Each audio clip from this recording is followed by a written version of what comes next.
Students, तो आज हम डिस्कस करने वाले हैं क्राइम एंड पनिशमेंट। तो क्राइम एंड पनिशमेंट एक स्टोरी है मर्डरर की। एक इंसान जिसने मर्डर किया होता है। किस लिए किया है?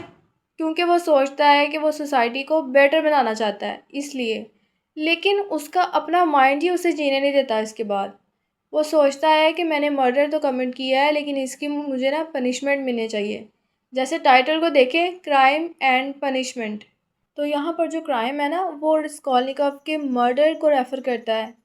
लेकिन जो पनिशमेंट है ना, वो सिर्फ लीगल पनिशमेंट नहीं है। सबसे बड़ी पनिशमेंट होती है उसका अपना गिल्ट, उसका फेयर और मेंटल सफरिंग। इसके अलावा हम इस वीडियो में डिस्कस करने जा रहे हैं इसका intro, complete story summary, characters, ending और ऑल इम्पॉर्टेंट क्वेश्चंस। तो इस वीडियो को एंड तक ज़रूर देखिएगा। तो क्राइम एंड पनिशमेंट लिखा गया था 1866 में। ये एक साइकोलॉजिकल नॉवल है जो क्राइम, गिल्ट और मोरालिटी जैसे थीम्स को एक्सप्लोर करता है। तो सबसे पहले हम बात करते हैं कैरेक्टर्स की। सबसे पहला कैरेक्टर है रस्कोल्निकोव।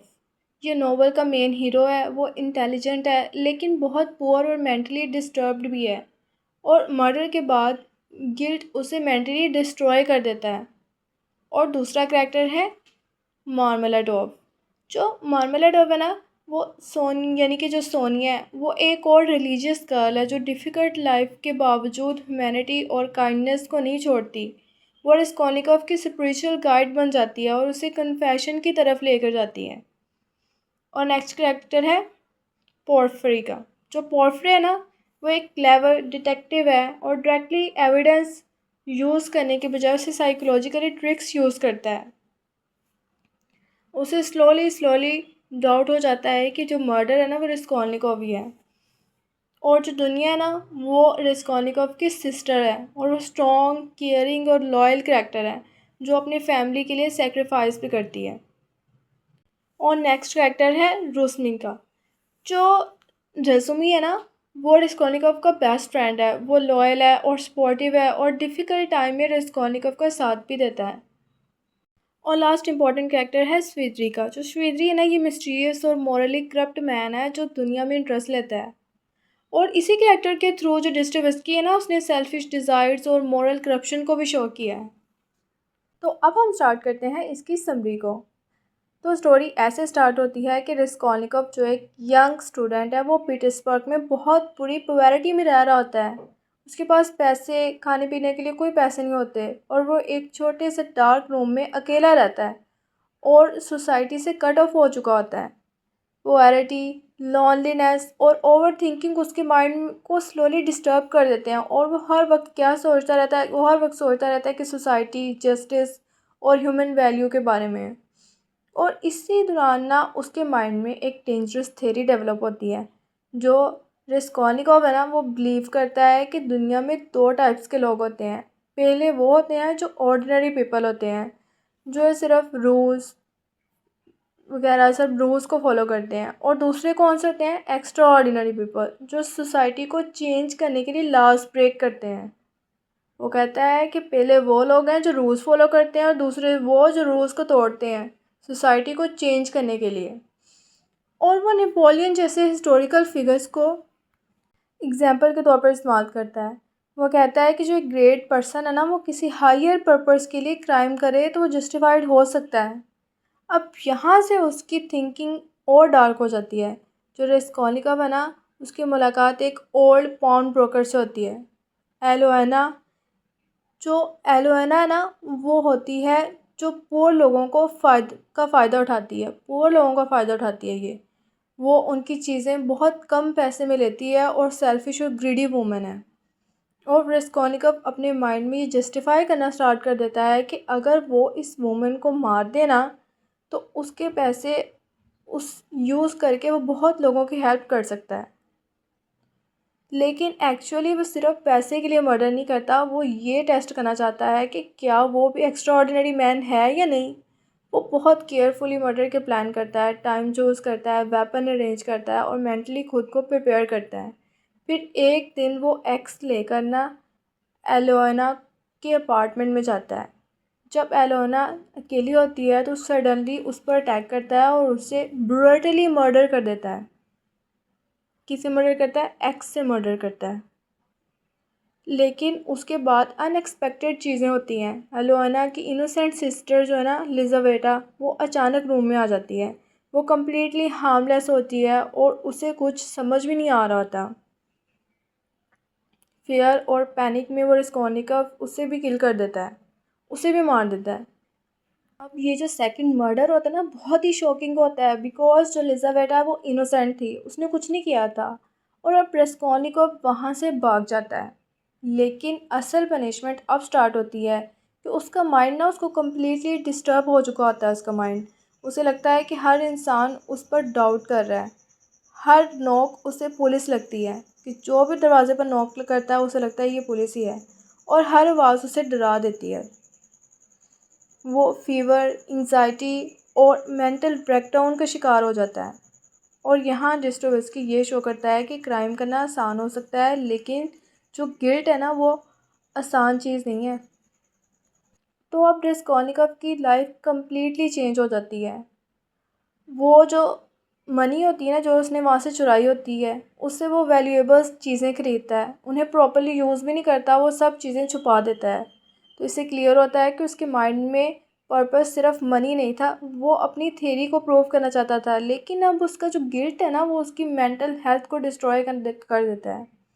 वो फिज़िकली भी वीक हो जाता है, कभी फीवर में होता है, कभी स्ट्रेंज बिहेवियर करता है, कभी लोगों को अवॉइड करता है वो। तो उसके अंदर एक फ़ियर और जो गिल्ट है वो चल रहा होता है। और इस टाइम स्टोरी में एंटर होता है पोर्फिरे। जो पोर्फिरे है ना, वो डिटेक्टिव इन्वेस्टिगेटिंग ऑफिसर हैं, जो मर्डर की इन्वेस्टिगेशन करने आता है। और जो पोर्फिरे है वो बहुत इंटेलिजेंट और साइकोलॉजिकली स्मार्ट डिटेक्टिव होता है। वो डायरेक्टली रिस्कॉनिकव को अरेस्ट नहीं करता, बिकॉज उसके पास कंप्लीट प्रूफ नहीं होता। लेकिन उसे रेस्कॉनिकव पर स्ट्रॉन्ग डाउट होता है, इसलिए वो उसके साथ माइंड गेम्स प्ले करता है, क्वेश्चंस पूछता है और इंडायरेक्ट हिंट्स देता है, और उसकी साइकोलॉजी को ऑब्जर्व करता है वो। और हर मीटिंग के बाद रेस्कॉनिकव और ज़्यादा नर्वस और मेंटली डिस्टर्ब्ड हो जाता है।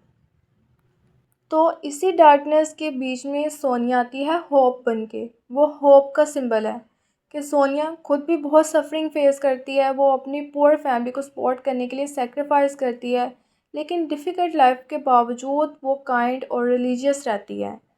सोनिया रस्कॉनिकव को जज नहीं करती, वो उसकी बात सुनती है और उसे समझाती है, कि कोशिश करती है, समझाने की कोशिश करती है उसको। फिर फाइनली रस्कॉनिकव इमोशनली ब्रेक हो जाता है और सोनिया को मर्डर के बारे में सारा कुछ बताता है कि उसने क्या क्या किया था। फिर सोनिया उसे इनकरेज करती है कि वो अपना क्राइम एक्सेप्ट करे, बिकॉज ट्रू पीस सिर्फ कन्फेशन और रिपेंटेंस में ही मिलती है। लेकिन जो स्टोरी की एंडिंग है ना, वो सिर्फ एक सैडनेस पर एंड नहीं होती। सोनिया उसका साथ नहीं छोड़ती, उसके साथ वो साइबेरिया तक जाती है। स्लोली स्लोली रिस्कॉनिकव के अंदर इमोशनल और स्पिरिचुअल ट्रांसफॉर्मेशन स्टार्ट हो जाती है, और पहली बार वो ट्रू ह्यूमैनिटी, लव और मोरालिटी को समझता है। तो नेक्स्ट हम डिस्कस करने जा रहे हैं क्राइम एंड पनिशमेंट के इम्पॉर्टेंट क्वेश्चंस। सबसे पहले आपसे एग्ज़ाम में पूछा जा सकता है कि थीम्स क्या हैं क्राइम एंड पनिशमेंट के। तो आप इसमें एक्सप्लोर करोगे मर्डर का थीम, गिल्ट का थीम, मेंटल सफरिंग का थीम, कन्फेशन, पनिशमेंट। इन थीम्स को आप एक्सप्लोर करोगे। इसके अलावा आपसे पूछा जा सकता है title, significance of crime and punishment. जैसे शुरू में मैंने आपको बताया कि क्राइम जो है वो रेस्कॉनिकव ने किया था, उसकी जो पनिशमेंट है वो दो तरह से हो सकती है, लीगल हो सकती है और उसकी इनर गिल्ट की पनिशमेंट हो सकती है। ठीक है, तो इस चीज़ को आप और ज़्यादा ना एक्सप्लेन करके इसमें लिखोगे। फिर आपसे पूछ सकते हैं कि जो उसकी स्पिरिचुअल ट्रांसफॉर्मेशन हुई थी रेस्कॉनिकव, उसके बारे में बताएं। तो आप इसमें ऐड कर सकते हैं कि सोनिया ने किस तरह से सोनिया का इन्फ्लुएंस था उस पर, कैसे उसने उसको राज़ी किया था। उसके बाद कन्फेशन बता सकते हैं कि उसने कैसे कन्फेशन किया कि यस मैंने ही मर्डर किया है। फिर उसको साइबेरिया भेजा गया, ठीक है, वहाँ पर उसकी कैसे स्पिरिचुअल ट्रांसफॉर्मेशन हुई, ये सारा कुछ आप इसमें ऐड करोगे। फिर साइकोलॉजिकल कंफ्लिक्ट इन रेस्कॉनिकव के साइकोलॉजिकल तौर पर कैसे उसने फेस किया था, कन्फ्यूजन थी, एंग्जाइटी था, आइसोलेशन था, गिल्ट था।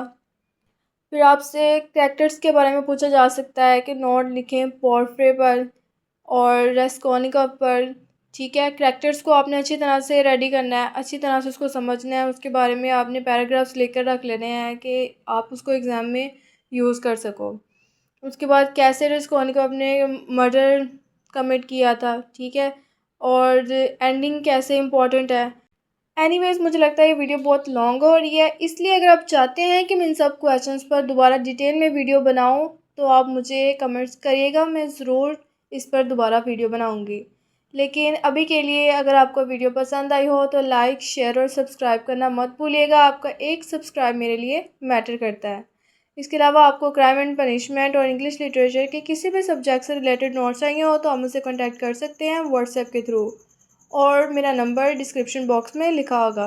अभी के लिए अल्लाह हाफिज़।